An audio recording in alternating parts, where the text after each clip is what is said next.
Today's event is quite clearly part of the regular campaign that is well funded by a number of NATO countries that are directly involved in the conflict in Ukraine.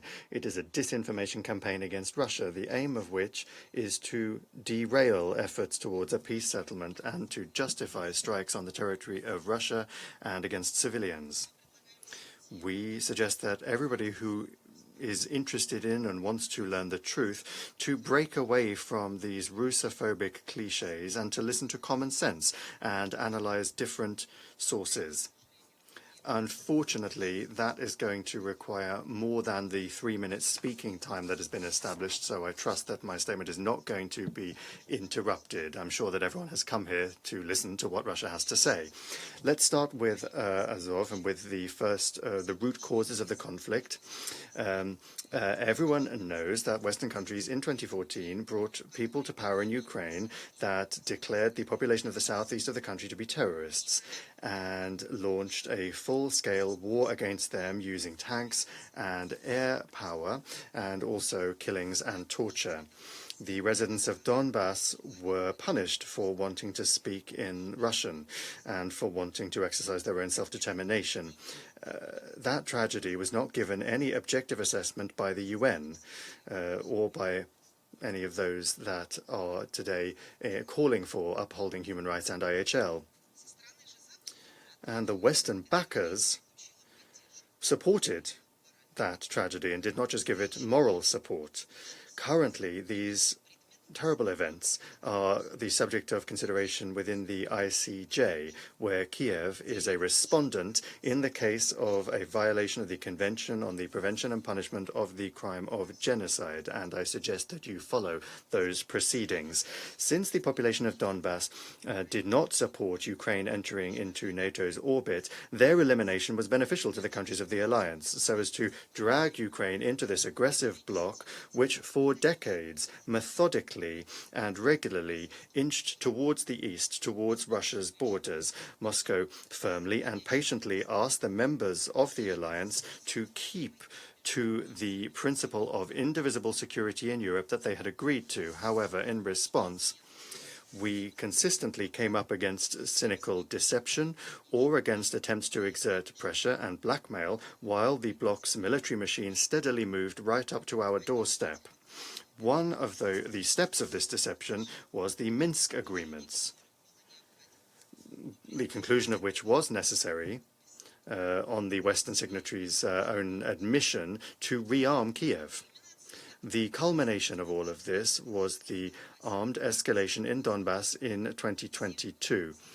Everyone who's interested, we suggest that you look at the registers of ceasefire violations from the OSCE SMM at that time in Donbas. They are publicly available. From those registers, you can clearly see that it was Kyiv that attacked Donbas. And it is in that context, after an official request from the Donetsk and Lugansk People's Republics for assistance in accordance with Article 51 of the UN Charter, that Russia took the decision to conduct the special military operation.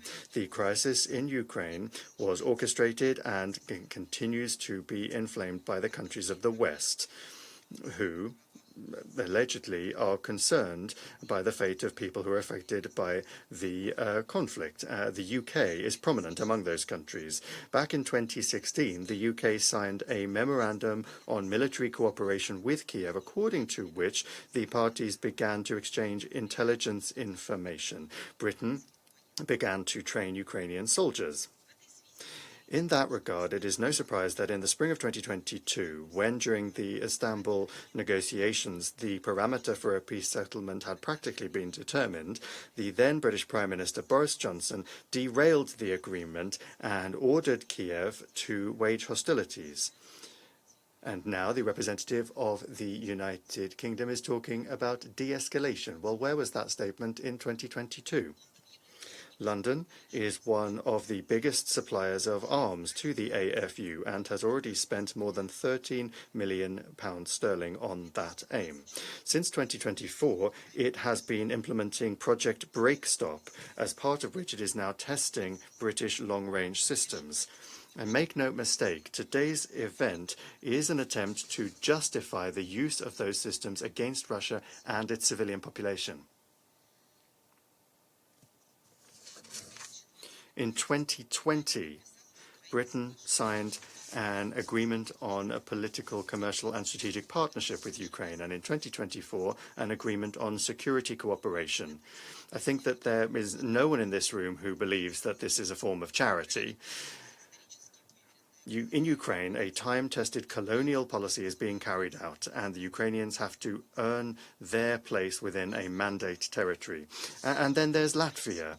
To properly understand the situation, it's important to know that Baltic companies are providing Ukraine with tens of thousands of drone components, those self-same drones that are then used to hunt the civilian population. For example, the Latvian Elko Grupa AS has supplied Ukraine with 2,100 remote-controlled drones from the 1st of November 2025 to the 1st of April 2026. However, discussing these issues is not why London or Riga is convening the members of the Security Council. Their aim is to continue labeling the armed forces of Russia, which are complying with their obligations under international humanitarian law. In this context, we suggest comparing the results of the armed confrontation, for example, in Gaza, where, as a result of the hostilities there, the landscape has become a lunar landscape, and where for that conflict a number of the countries that here are expressing concern about IHL are supplying weapons, and then the situation in Ukraine, where the Russian side is using high-precision weapons to strike military targets. It is the scrupulous observance by Russia of international humanitarian law that explains the fact that achieving the goals of the special military operation is taking time. By contrast, Kyiv is abusing the humanitarian subject not only in meetings and in the public space. Let's remember about recorded cases of the use of ambulances with Red Cross markings to move soldiers to the front line, or the official statement of the Ukrainian Red Cross itself about the wide-scale misuse in the country of their emblems. While the Western countries' representatives in this room are speculating about the Secretary-General's blacklist, the Ukrainian armed formations, convinced of their impunity, are continuing to intentionally attack the civilian population of Russia. We regularly provide the UN with information about the deaths of children, about hunting of a civilian vehicle, torture, and other violations by the AFU. And here is one latest example. On the 3rd of August, a drone nosedived onto a beach in Arkhipov-Osipovsk, where dozens of people were on holiday. As a result, 7 people died, including 4 children. In this context, I would refer to the statement by the representative of Denmark, who said that only one party to the conflict is complying with IHL. Madam President, you want to talk about upholding international humanitarian law? Well, then tell that to the parents of the 5-year-old girl that lost her life on that beach, having only just seen the sea for the first time in her life. Tell it to the parents or the relatives of the around 300 Russians who are missing after the AFU incursion into Kursk Oblast. Their fate has still not been established. Or the 4,500 people who today are living in basements in Druzhkovka, awaiting the arrival of Russian soldiers in conditions when the so-called Ukrainian evacuation group, the White Angels, is trying to forcibly take them to Ukraine. In response to statements from one local resident saying that she wanted to go to Russia, the Ukrainian police suggested that she should talk to the Red Cross volunteers so that she could be put on the list to be exchanged. That's clearly how they're putting together those lists. President, today there were concerns voiced about the internationalization of the fighting through the involvement of foreign citizens. But for some reason, we are not being given any information about the participation of soldiers from NATO countries that are directly involved in the planning and conduct of operations against Russia. there is full information about this in public. We've not been told that the United Kingdom has trained 58,000 Ukrainian soldiers. The representatives of Kyiv did not share with us statements by the military ombudsman of Ukraine, Olga Reshetilova, saying that on Kyiv's side now, according to Ukrainian data, there are around 16,000 foreign volunteers from 72 countries. And they are involved in violations of IHL on the same level as Ukrainians themselves. But unfortunately, a BBC film isn't being made about that, and there's no UN data about it either. But we can provide that. It's all publicly available. According to the most recent reports, a whole group of mercenaries is now deployed in a children's sports camp in Sprynia in Lvov Oblast. The parents of those children are directly complaining about that on social networks. Moreover, at this purely civilian facility, there is an arsenal with arms from several AFU special units. You won't learn from the organizers who are allegedly concerned about IHL, about the sophisticated torture and degradation and moral and physical abuse, including using electric chairs and other instruments that Russian soldiers are subjected to. There is ample testimony of sexual violence and threats of violence, torture in the form of deprivation of sleep, water, food, and a number of other forms of torture. In this regard, I would like to draw the attention of those here present who truly want to form an objective understanding of what is happening to the report of the Ambassador at Large of the Russian Foreign Ministry into the crimes of the Kiev regime, Mr. Miroshenko. That report is called Secret Prisons, and both parts of it are published on the website of the Russian Foreign Ministry, and you can find the link in the text of my statement. It's on the website, and anybody who wants to can take a look at those reports. You will learn from those reports that neither the ICRC nor the UN has access to those places where the torture of Russian soldiers is being carried out. And perhaps that is what the United Kingdom is training Ukrainian soldiers to do. They certainly have a lot of experience in that regard. Contrary to the politicized speculation, real humanitarian work on the exchange of POWs and civilians is not stopping for even a single day. That is being done by the Ombudsperson for Human Rights in the Russian Federation, Yana Valeriyevna Lantratova. She replaced Tatiana Moskalkova, who in the final month of her term organized two large exchanges, 175 for 175 and 193 for 193. In 2026, in total, there were 7 Russian-Ukrainian POW exchanges. As a result, 1,575 Russian soldiers returned to the territory of the Russian Federation. The Ombudsperson is also actively cooperating with the International Committee of the Red Cross. The ICRC in 2026 received more than 200 letters and it got verified information about the captivity of 269 soldiers. The open and public nature of Russia's dialogue with the ICRC is indicated in particular by the recent visit of the ICRC President, Mirjana Seljarevic, to Moscow, as well as verification visits of Red Cross delegations to Starobelsk and Belgorod Oblasts.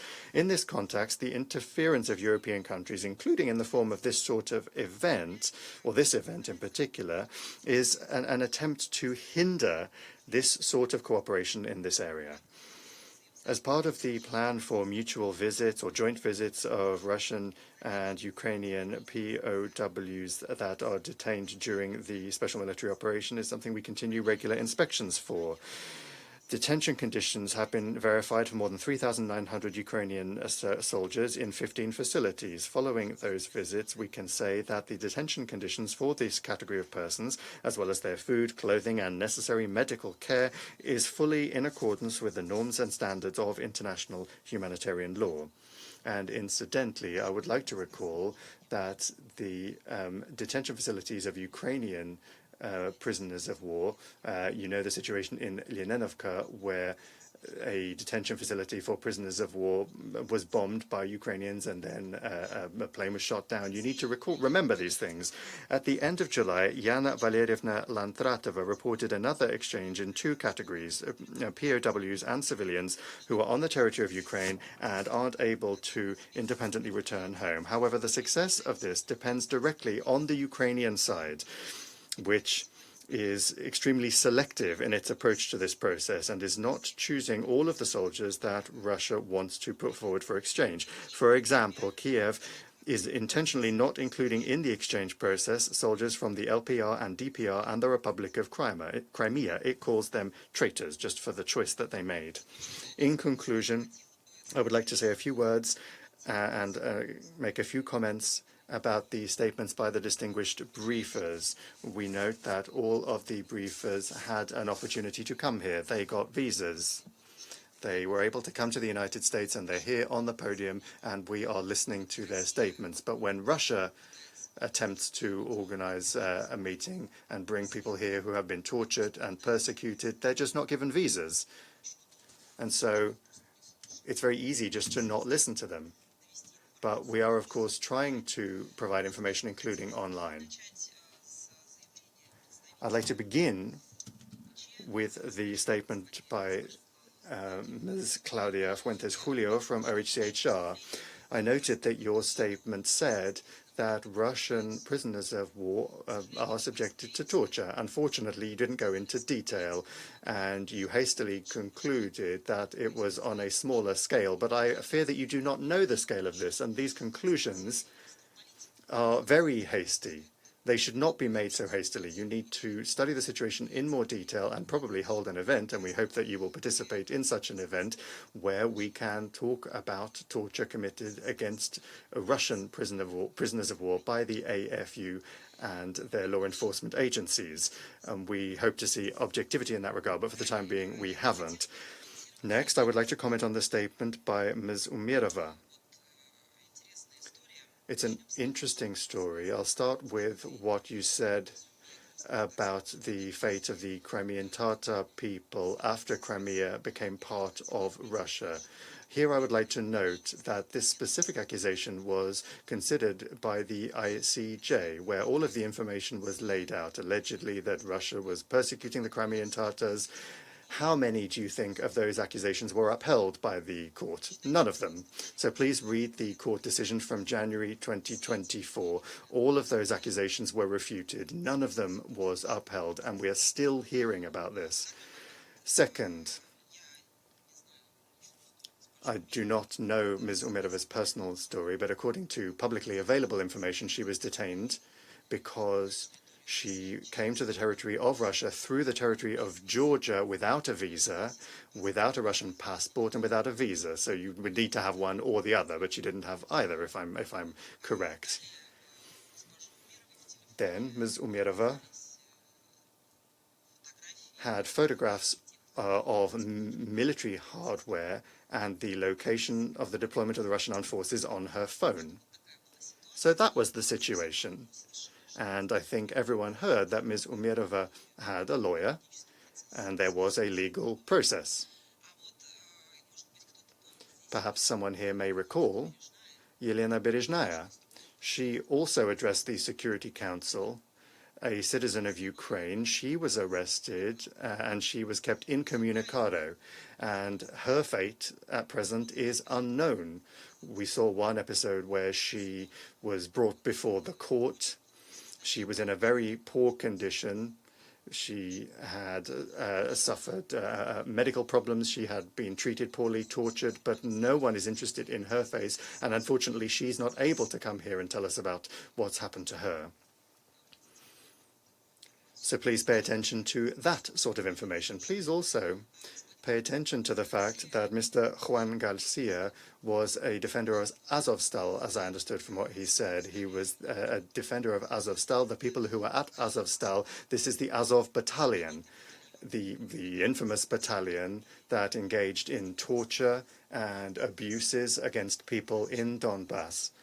Something was said here about Russia's shattered illusions about neo-fascism, but if anybody wants to look at the emblem of the Azov battalion, you can look at it for yourself. I've got a little phone, but if you want to Google it, you can see this is the emblem. It has a swastika on it, in case you can't see. So you can see that swastika there. That is the sort of unit that we are talking about. And incidentally, in the United States, for quite some time, it was on a list of organizations that could not be supplied with weapons. So that's the sort of organization that we're talking about. And now I'll just say a few words, although slightly less, about Mr. Gushin, who is also talking about 300 places of detention. The same figures come up time and again every few years. The territorial scope of where these are exactly located changes, but the number remains the same. This is a person who works for the government of Ukraine, so it's hard to expect much objectivity from him. And lastly, I would like to say Ms. Umerova, I think, has relatives in Crimea. I would just like to point out that Crimea currently is being bombed by Ukraine. People have been deprived of electricity and water thanks to the actions of Kyiv itself. Kyiv that you are now supporting at this event. It's very difficult for the people of Crimea, and the government of Russia is doing everything it can to ensure that their lives can go on as normal for civilians. In conclusion, I would like to draw attention to the fact that propaganda events like today's event are an indication of the crisis in the work of our organization. Unfortunately, I can't provide all of the information I would like to provide here. The distorted picture of this crisis and its root causes are a barrier on the path to a peace settlement. So this sort of event is only misleading people and compounding the crisis. Thank you, and thank you for not interrupting me.